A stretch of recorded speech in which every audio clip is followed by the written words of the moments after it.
Thank you very much. Today, I'm here to tell you that the Western world is in danger. And it is endangered because those who are supposed to have to defend the values of the West are co-opted by a vision of the world that inexorably leads to socialism and thereby to poverty.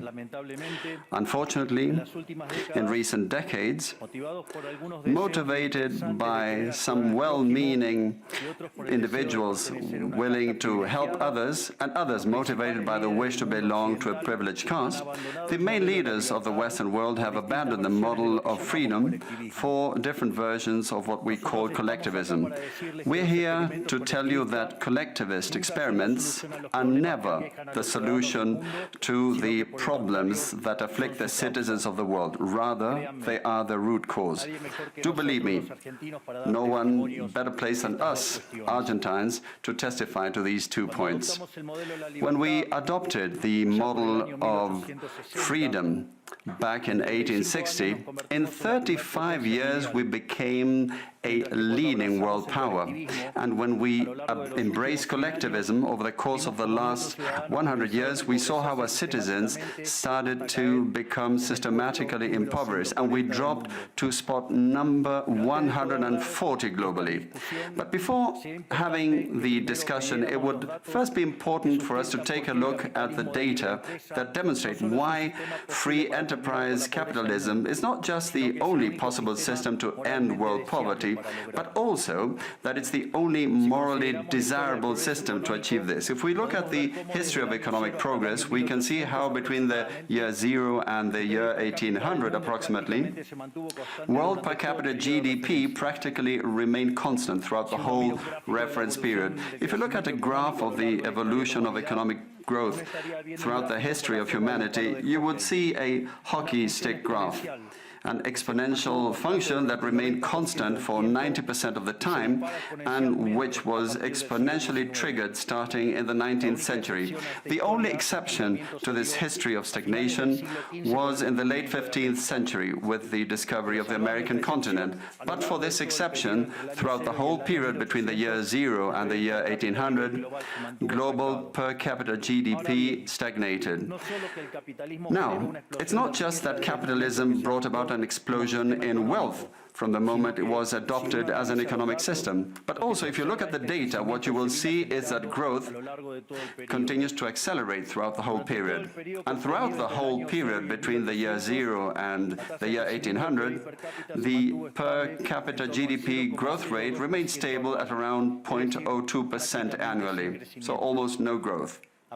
Starting in the 19th century, with the Industrial Revolution, the compound annual growth rate was 0.66%. And at that rate, in order to double per capita GDP, you would need some 107 years. Now, if you look at the period between the year 1900 and the year 1950, the growth rate accelerated to 1.66% a year. So you no longer need 107 years to double per capita GDP, but 66. And if you take the period between 1950 and the year 2000, you will see that the growth rate was 2.1%. Again, the CAGR, which would mean that in only 33 years we could double the world's per capita GDP.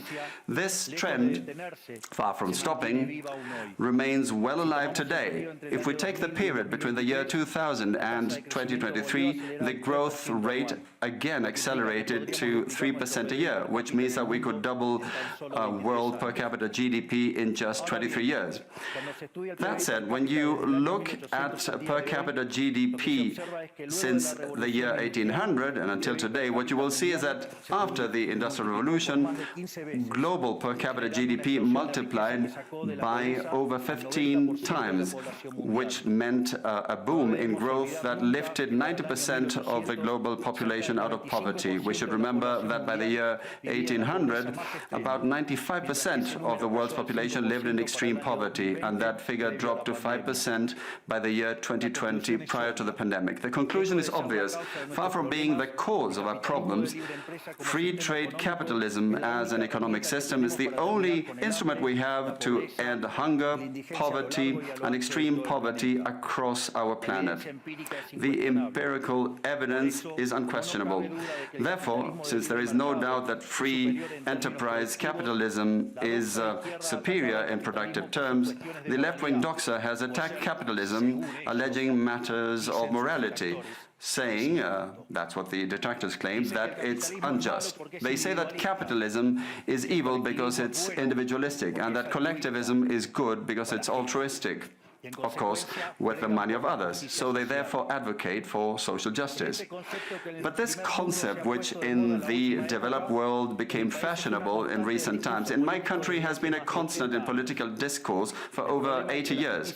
The problem is that social justice is not just, and it doesn't contribute either to the general well-being. Quite on the contrary, it's an intrinsically unfair idea because it's violent. It's unjust because the state is financed through tax, and taxes are collected coercively. Or can any one of us say that they voluntarily pay taxes? Which means that the state is financed through coercion, and that the higher the tax burden, the higher the coercion, and the lower the freedom.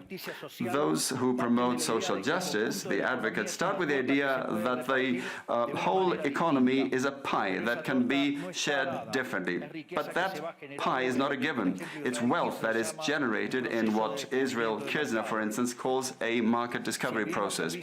If the goods or services offered by a business are not wanted, the business will fail unless it adapts to what the market is demanding. If they make a good quality product at an attractive price, they will do well and produce more. So the market is a discovery process in which the capitalists will find the right path as they move forward. But if the state punishes capitalists when they're successful and gets in the way of the discovery process, they will destroy their incentives, and the consequence is that they will produce less, the pie will be smaller, and this will harm society as a whole.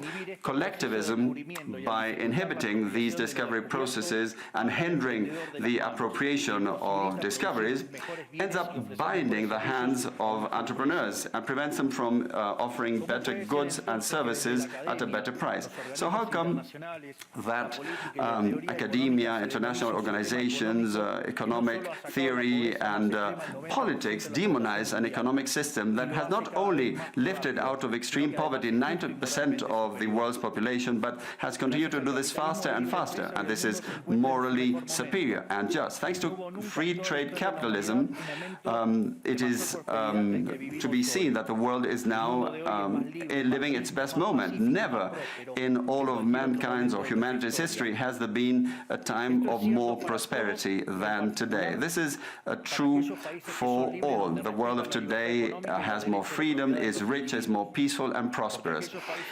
And this is particularly true for countries that have more freedom and have economic freedom and respect the property rights of individuals, because countries that have more freedom are 12 times richer than those that are repressed, and the lowest decile in terms of distribution in free countries are better off than 90% of the population of repressed countries, and poverty is 25 times lower, and extreme poverty is 50 times lower. And citizens in free countries live 25% longer than citizens in repressed countries. Now, what is it that we mean when we talk about libertarianism? And let me quote the words of the greatest authority on freedom in Argentina, Professor Alberto Venegas Lynch Jr., who says that libertarianism is the unrestricted respect for the life project of others, based on the principle of non-aggression, in defense of the right to life, liberty and property.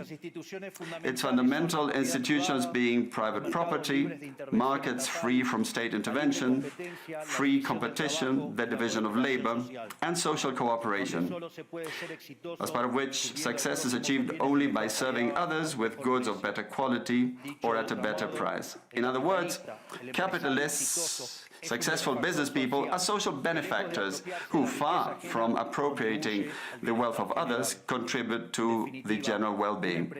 Ultimately, a successful entrepreneur is a hero. And this is the model that we are advocating for the Argentina of the future, a model based on the fundamental principles of libertarianism, the defense of life, of freedom, and of property.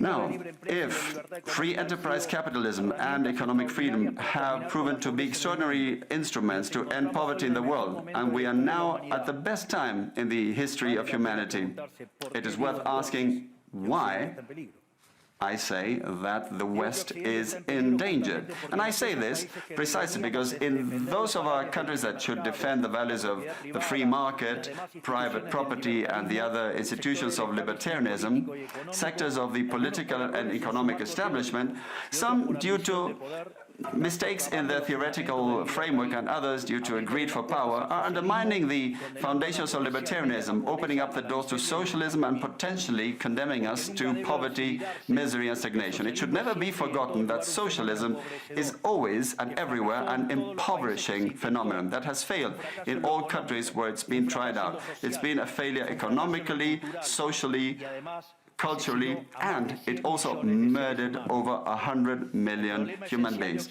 The essential problem in the West today is not just that we need to come to grips with those who, even after the fall of the Berlin Wall and the overwhelming empirical evidence, continue to advocate for impoverishing socialism. But there's also our own leaders, thinkers, and academics who, relying on a misguided theoretical framework, undermine the fundamentals of the system that has given us the greatest expansion of wealth and prosperity in our history. The theoretical framework to which I refer is that of neoclassical economic theory, which designs a set of instruments that unwillingly, or without meaning to, ends up serving the intervention by the state, socialism, and social degradation. The problem with neoclassicals is that the model they fell in love with does not map reality, so they put down their mistakes to supposed market failures rather than reviewing the premises of the model. On the pretext of a supposed market failure, regulations are introduced which only create distortions in the price system, prevent economic calculus, and therefore also prevent saving, investment, and growth. This problem lies mainly in the fact that not even supposedly libertarian economists understand what the market is, because if they did understand, it would quickly be seen that it's impossible for there to be something along the lines of market failures. The market is not a mere graph describing a curve of supply and demand. The market is a mechanism for social cooperation where you voluntarily exchange ownership rights. Therefore, based on this definition, talking about a market failure is an oxymoron. There are no market failures. If transactions are voluntary, the only context in which there can be a market failure is if there is coercion. And the only one that is able to coerce generally is the state, which holds a monopoly on violence. Consequently, if someone considers that there is a market failure, I would suggest that they check to see if the state intervention involved. And if they find that that's not the case, I would suggest that they check again, because obviously there's a mistake. Market failures do not exist. An example of these so-called market failures described by the neoclassicals are the concentrated structures of the economy. However, without increasing returns to scale functions, whose counterpart are the concentrated structures of the economy, we couldn't possibly explain economic growth since the year 1800 until today. Isn't this interesting? Since the year 1800 onwards, with population multiplying by 8 or 9 times, per capita GDP grown by over 15 times. So there are growing returns, which took extreme poverty from 95% to 5%. However, the presence of growing returns involves concentrated structures. what we would call a monopoly.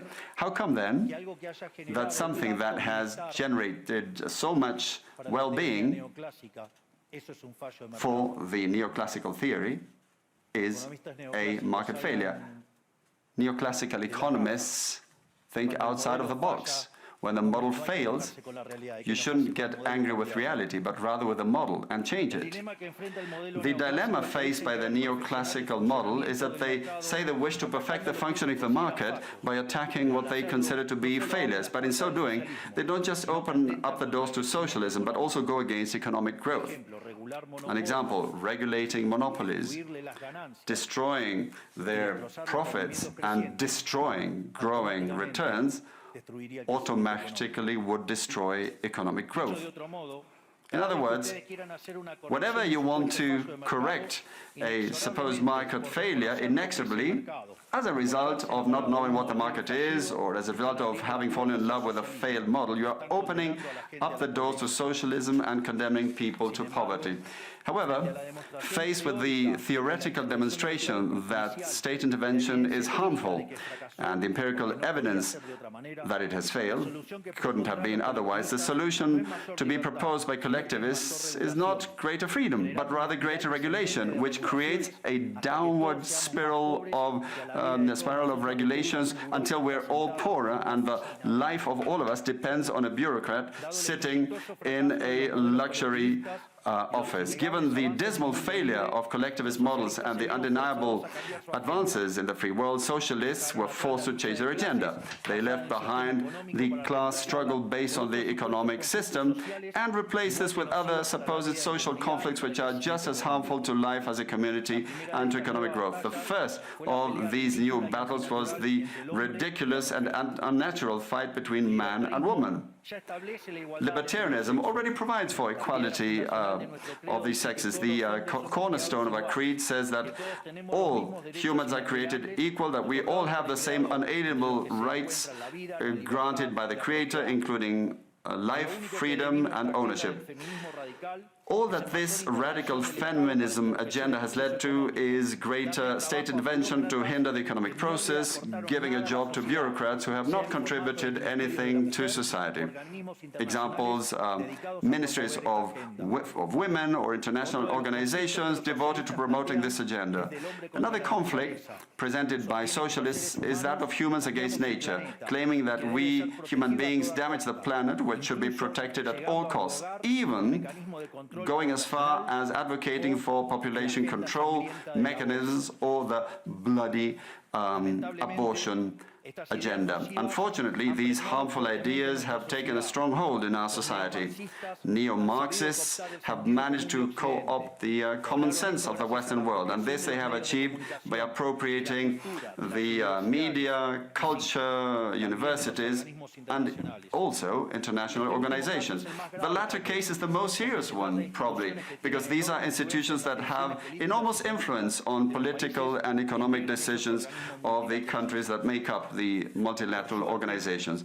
Fortunately, there's more and more of us who are daring to make our voices heard, because we see that if we don't truly and decisively fight against these ideas, the only possible fate is for us to have increasing levels of state regulation, socialism, poverty, and less freedom, and therefore will be having worse standards of living. The West has unfortunately already started to go along this path. I know to many it may sound ridiculous to suggest that the West has turned to socialism, but it's only ridiculous if you only limit yourself to the traditional economic definition of socialism, which says that it's an economic system where the state owns the means of production. This definition, in my view, should be updated in the light of current circumstances. Today, states don't need to directly control the means of production to control every aspect of the lives of individuals. With tools such as printing money, debt, subsidies, controlling the interest rate, price controls, and regulations to correct the so-called market failures, they can control the lives and fates of millions of individuals. This is how we come to the point where, by using different names or guises, a good deal of the generally accepted political offers in most Western countries are collectivist variants, whether they proclaim to be openly communists, fascists, Nazis, socialists, social democrats, national socialists, Democrat Christians, Christian Democrats, neo-Keynesians, progressive, populist, nationalists, or globalists.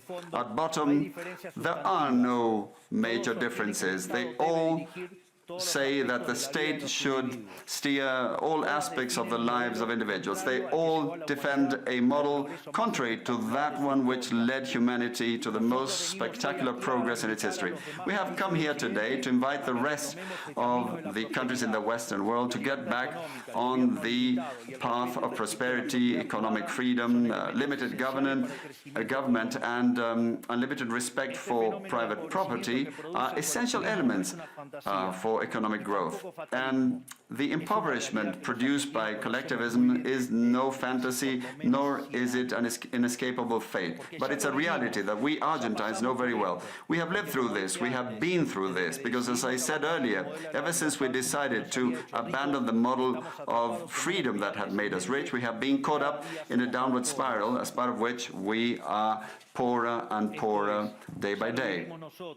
So this is something we have lived through, and we are here to warn you about what can happen if the countries in the Western world that became rich through the model of freedom stay on this path of servitude. The case of Argentina is an empirical demonstration that no matter how rich you may be, or how much you may have in terms of natural resources, or how skilled your population may be, or educated, or how many bars of gold you may have in the central bank, if measures are adopted that hinder the free functioning of markets, free competition, free price systems, if you hinder trade, if you attack private property, the only possible fate is poverty.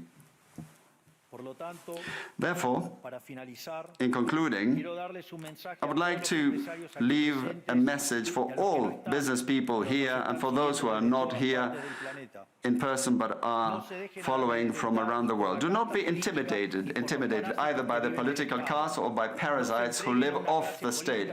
Do not surrender to a political class that only wants to stay in power and retain its privileges. You are social benefactors, you're heroes, you're the creators of the most extraordinary period of prosperity we've ever seen.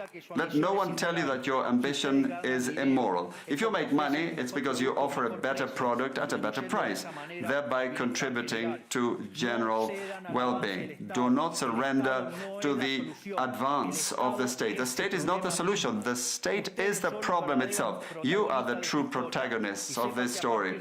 And rest assured that as from today, Argentina is your staunch, unconditional ally. Thank you very much, and long live freedom. Damn it.